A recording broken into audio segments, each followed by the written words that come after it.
মধ্যপ্রাচ্যের আকাশে যুদ্ধের আগুন, একদিকে আমেরিকা ও ইসরায়েল, অন্যদিকে ইরান। তেহরানের ওপর একের পর এক হামলা চালাচ্ছে শত্রুপক্ষ। ওয়াশিংটন আর তেল আবিব যেন হাত মিলিয়ে ঘোষণা দিয়েছে ইরানকে যে কোনো মূল্যে থামাতে হবে। কিন্তু প্রশ্ন হচ্ছে, ইরান কি সত্যি থেমে গেছে? না, বরং তেহরান এবার এমন এক চাল দিয়েছে যা সফল হলে শুধু যুদ্ধের ময়দান নয়, বিশ্ব অর্থনীতির মানচিত্রই বদলে যেতে পারে। আর সেই চালের নাম মুদ্রাযুদ্ধ। তেহরানের বিভিন্ন সামরিক স্থাপনায় বোমা হামলা চালিয়েছে আমেরিকা ও ইসরায়েল। এই হামলায় ইরানের কয়েকজন শীর্ষ জেনারেল ও সামরিক কর্মকর্তা নিহত হয়েছেন। কিন্তু ইরান হাত গুটিয়ে বসে থাকেনি, বরং পাল্টা হামলায় ড্রোন, মিসাইল আর রকেট দিয়ে শত্রুপক্ষকে রীতিমতো নরক যন্ত্রণা দিচ্ছে তেহরান। এখন পর্যন্ত যুদ্ধ সীমাবদ্ধ ছিল মিসাইল, বিমান আর ড্রোন হামলায়, কিন্তু এবার ইরান শুরু করেছে নতুন ধরনের যুদ্ধ। একটি যুদ্ধ যেখানে বন্দুক নেই, কিন্তু প্রভাব হতে পারে বোমার থেকেও বড়। দাবার বোর্ডে ইরান দিয়েছে একটি নতুন চাল, আর সেই চালটি হল চীনের মুদ্রা ইউয়ান। হ্যাঁ, ঠিকই শুনেছেন। ইরান ঘোষণা দিয়েছে যেসব দেশ চীনা ইউয়ানে লেনদেন করবে তাদের তেলবাহী জাহাজ হরমুজ প্রণালী দিয়ে চলাচল করতে পারবে।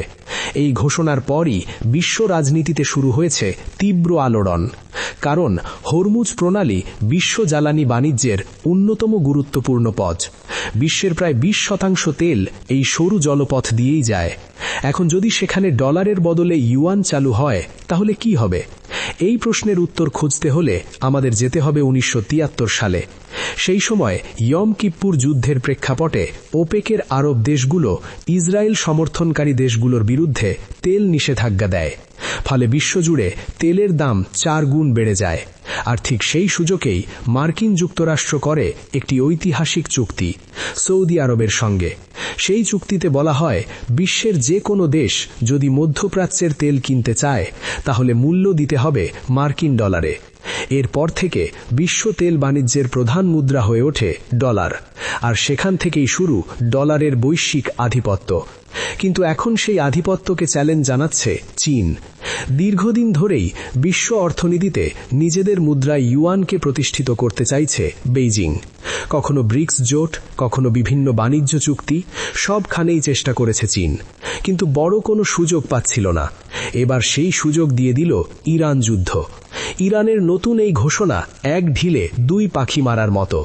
প্রথমত, যেসব দেশ ইরানের তেল কিনতে চায় তাদের অনেকেই ডলার নিষেধাজ্ঞার কারণে সমস্যায় পড়ে, কিন্তু যদি ইউয়ানে লেনদেন হয় তাহলে সেই বাধা অনেকটাই দূর হয়ে যাবে। দ্বিতীয়ত, বিশ্বজুড়ে ডলারের আধিপত্যে বড় ধাক্কা লাগতে পারে, কারণ হরমুজ প্রণালী দিয়ে যে পরিমাণ তেল পরিবহন হয় সেটি বিশ্ব অর্থনীতির জন্য অত্যন্ত গুরুত্বপূর্ণ। বিশেষজ্ঞরা বলছেন, ইরানের সামরিক সক্ষমতার পেছনেও চীনের বড় ভূমিকা রয়েছে। ইরান তাদের অপরিশোধিত তেল চীনের কাছে বিক্রি করে, বিনিময়ে পায় প্রযুক্তি, কাঁচামাল এবং সামরিক সরঞ্জাম তৈরির সহায়তা। কিন্তু চলমান যুদ্ধের কারণে এই সরবরাহ ব্যবস্থায় তৈরি হয়েছে চাপ। এখন নতুন এই মুদ্রা চালের মাধ্যমে ইরান আবারও সেই পথ খুলে দিতে চাইছে। তবে এখানেই শেষ নয়। ইরানের পররাষ্ট্রমন্ত্রী আব্বাস আরাগচি আরও একটি বিস্ফোরক মন্তব্য করেছেন। তিনি বলেছেন, হরমুজ প্রণালী পুরোপুরি বন্ধ করা হয়নি, শুধু যুক্তরাষ্ট্র ও ইসরায়েলের জাহাজের জন্য বন্ধ। অন্য সব দেশের জাহাজ স্বাভাবিকভাবেই চলাচল করতে পারবে।